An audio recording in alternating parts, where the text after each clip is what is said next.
We begin, though, this morning with the president's ongoing Middle East trip. Earlier today, the president visited a hospital in East Jerusalem and then the occupied West Bank, where he held talks with the Palestinian president. President Biden is hoping to rebuild U.S. ties with the Palestinians after relations hit rock bottom under the Trump administration. But a U.S. offer of financial assistance and a pledge to modernize wireless access is unlikely to satisfy the Palestinians who've been living under Israeli occupation for decades. The president said his administration would not give up on the peace process. The Palestinian people deserve a state of their own that's independent, sovereign, viable, and contiguous. 2 states for 2 people, both of whom have deep and ancient roots in this land, living side by side in peace and security. The Palestinian people are hurting now. You can just feel it. Your grief and frustration. In the United States, we can feel it. But we've never give up on the work of peace. You know, there must be a political horizon that the Palestinian people can actually see, or at least feel. We cannot allow the hopelessness to steal away the future. NBC News White House correspondent Carol Lee joins us now from Jeddah in Saudi Arabia, which is where the president is heading next. Carol, before we get to that part of the trip, let's talk about his meeting with the Palestinian leader earlier this morning. We saw that Israeli rights group put up billboards in the occupied West Bank saying, quote, "Mr. President, this is apartheid." Now, is the president pledging anything beyond financial assistance that addresses Palestinian rights or statehood? Well, this was a dramatically different type of meeting than you saw the president have with the Israeli leaders. It's much more tense. As you noted, that billboard, the ones that we saw in Jerusalem were welcoming President Biden to Jerusalem, so a very different tone. And as you mentioned, the president tried to make some offerings to the Palestinians, that $100 million for a hospital network that serves Palestinians in East Jerusalem, and another $200 million in humanitarian aid. But the big ticket items, the things that Palestinians really want, went unaddressed. The consulate that the U.S. had that closed under the Trump administration that served Palestinians in East Jerusalem, they wanted that reopened. There's no headway there. And then the peace talks, you heard it from the president that he's not going to restart peace talks at this time, that he doesn't feel that it's the right moment, even though he still supports a 2-state solution. And then there's the issue of Shireen Abu Akleh, where the president tried to address this, but the Palestinians are very upset that they feel that there's not enough accountability for her death. She was a journalist who was shot while doing her job, and the U.S. says that while it looks like Israeli forces were responsible for that, the bullet was too damaged for anything to be conclusive. So you heard the boss there, the president of Palestinian Authority, say he wants more accountability. President Biden made no commitments there. So a lot of issues and very little progress, Joe. Carol, let's talk about Saudi Arabia, which has announced the opening of its airspace to all flights, including those from Israel. That's a development. Now, the world's going to be watching that meeting with the Saudi Crown Prince and how President Biden really handles the issue of human rights. You've got some new reporting out today about how the president was lobbied for months to go to Saudi Arabia. Tell us about that and then what we can expect from this part of the trip. Sure. Well, the president was very reluctant, according to our reporting, to do this trip. It took months of his aides trying to convince him. And the reason he's reluctant is because back in the campaign, he called Saudi Arabia. He said he promised he would make them a pariah state because of that murder of Jamal Khashoggi, the columnist for the Washington Post.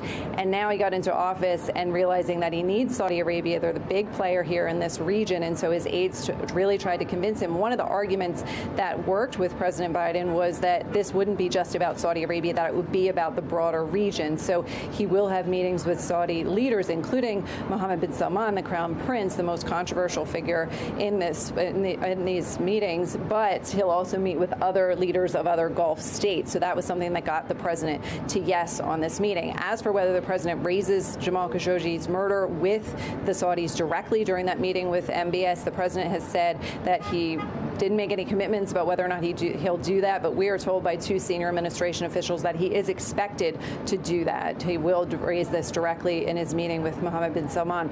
So that's something that really remains to be seen. And then, of course, the big thing that's hanging over all of this is oil. What does the president get when it comes to oil production here out of Saudi Arabia and other Gulf states? It's not clear he's going to come home with anything substantial. And even if he does, according to administration officials, they're lowering expectations, saying that would not affect those high gas prices back at home anytime soon. That's certainly an issue a lot of Americans will be paying attention to. Carol, while we have you, I want to ask you about a potential blow to the president's domestic agenda. It looks like Democratic Senator Joe Manchin is not going to support Biden's climate change and tax provisions in his showpiece bill. Real quickly, what's the headline there?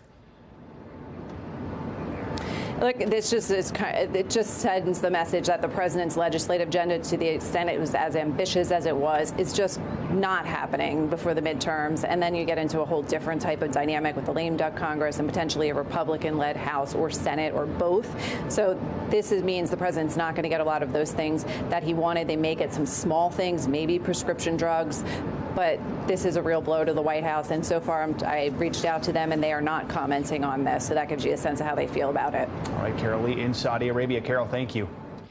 The accused gunman in a deadly Buffalo supermarket shooting is facing more charges. He was indicted Thursday on more than 24 federal charges in connection to the shooting. And that comes as the community officially reopened the newly renovated supermarket 2 months after the massacre. NBC News correspondent Emily Aketa has the story. In Buffalo, a step forward from the tragedy that took the lives of 10 of their own inside Tops Supermarket, the heart of the neighborhood. This grocery store has been a center of community. Hundreds and hundreds of people shop here. Now, 2 months later, the supermarket is reopening, following a complete makeover with a new sign, products, and a memorial to honor the victims. An attempt to ease the pain of a community still reeling from what officials call a racially motivated massacre. The suspect was indicted on federal hate crimes charges and could face the death penalty.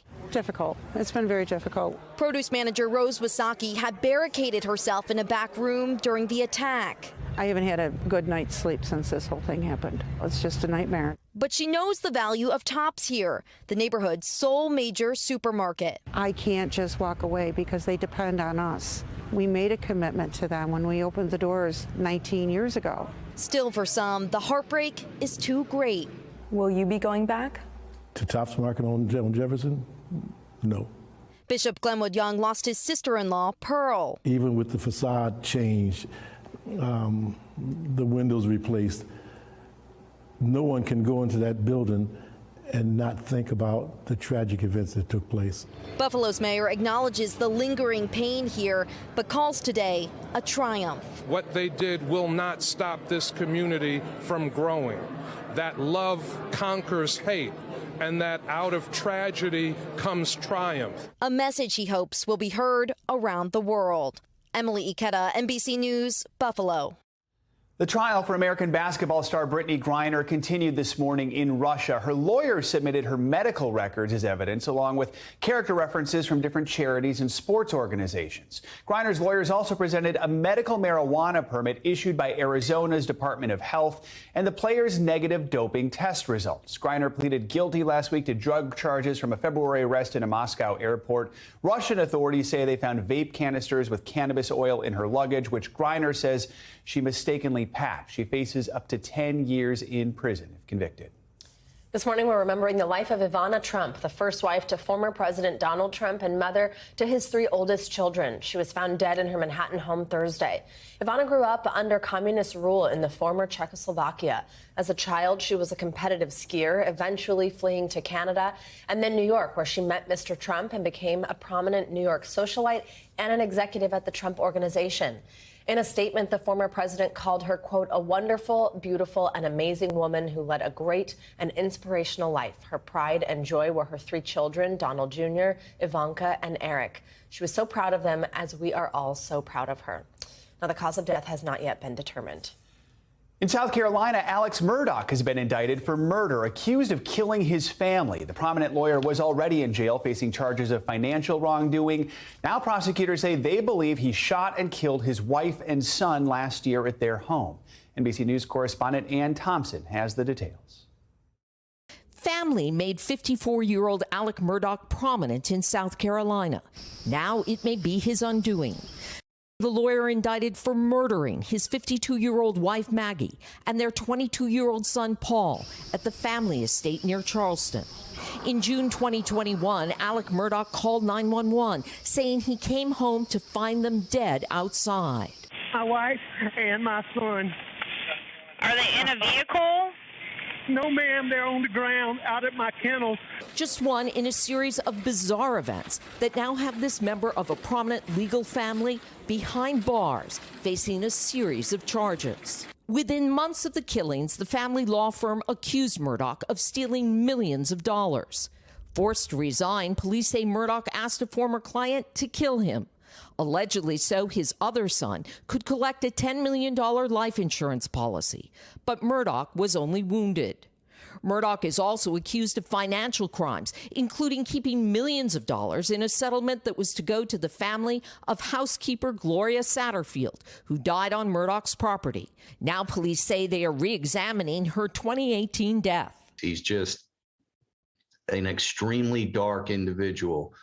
Evil. Murdaugh denies all the accusations. His attorneys saying tonight he did not have anything to do with the murders of Maggie and Paul. He loved them more than anything in the world. A family's reputation made in the courtroom now sees one of its own go on trial. Ann Thompson, NBC News. We have a new development this morning in the January 6th investigation. The Secret Service apparently erased texts from the day before and day of the Capitol riot. This is according to the Homeland Security Inspector General, who said he was told that many of the messages from January 5th and 6th had been erased as, quote, part of a device replacement program. For more on this, we're joined by NBC News Capitol Hill correspondent Ali Vitale. Ali, good to see you. So, what else do we know about the Inspector General's claim, and how is the Secret Service responding to this?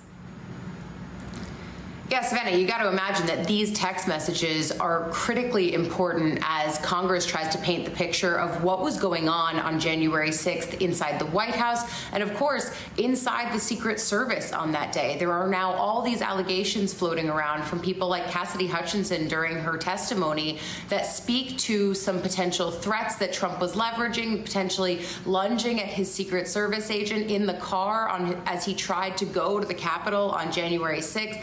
And as he was repeatedly told that he couldn't go there. So, of course, these kinds of text messages would be of importance, or at least of interest, to the people who are trying to put that story together. Now the Inspector General saying that some of those text messages have been deleted. I'll pull up for you on the screen, though, what the Secret Service is saying about this. They say that before any inspection was opened in January 2021, the Secret Service began to reset its mobile phones to factory settings as part of a pre-planned 3-month system migration. In that process, the Secret Service spokesperson goes on to say data on some of the phones was lost. Then the Office of the Inspector General requested electronic communications about a month later, and the migration at that point was well underway. But of course, a lot of concern about what might have happened to these text messages on those key critical days.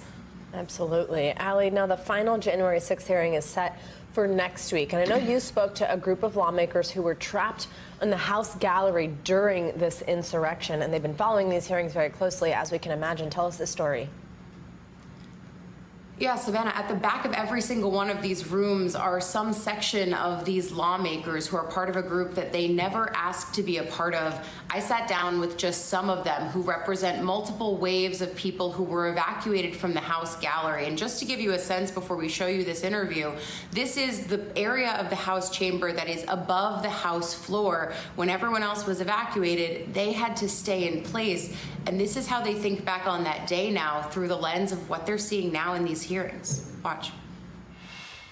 The haunting pounding that just made my own heart race. At the back of every January 6th hearing sit a group of people who uniquely know the searing sounds and scenes of the insurrection because they barely survived it. I thought that we all could have died that day. The dozens of lawmakers trapped in the gallery of the House chamber now refer to themselves as the Gallery Group. Their colleagues on the House floor already escaping when rioters breached the building. But these lawmakers and reporters among them were forced to shelter and wait as long as an extra 20 minutes. Now committed to attending as many hearings as possible. I have just felt so compelled. Silent witnesses. Some of us were witnesses, but the victim was the country, our democracy, our republic. And it's like having to be there as a way to try to seek justice. Not that it's been easy. And it's very traumatic. It's triggering. When a colleague isn't within arm's reach, a year-long group text between members has been a critical support structure.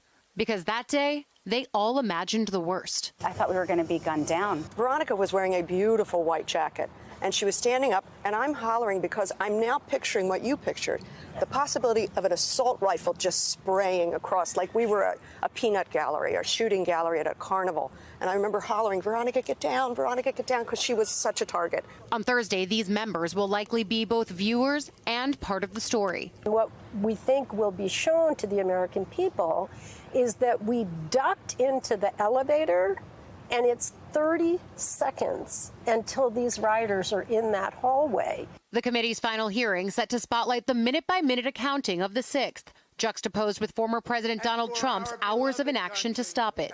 That's likely their last hearing, though they won't say for certain, with the investigation still active. For those who experienced the 6th, the conversation often centers on the violence of that day and the loss. On a personal level, yes, but also for the country. In its ability to trust its foundational democratic principles, like a peaceful transfer of power, be upheld.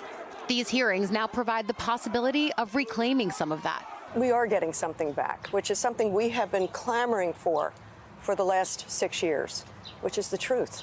It's made me far more determined to fight for our democracy in a way like never before. And when that fight gets too much to bear alone? I don't know what I would do without my colleagues who lived through it.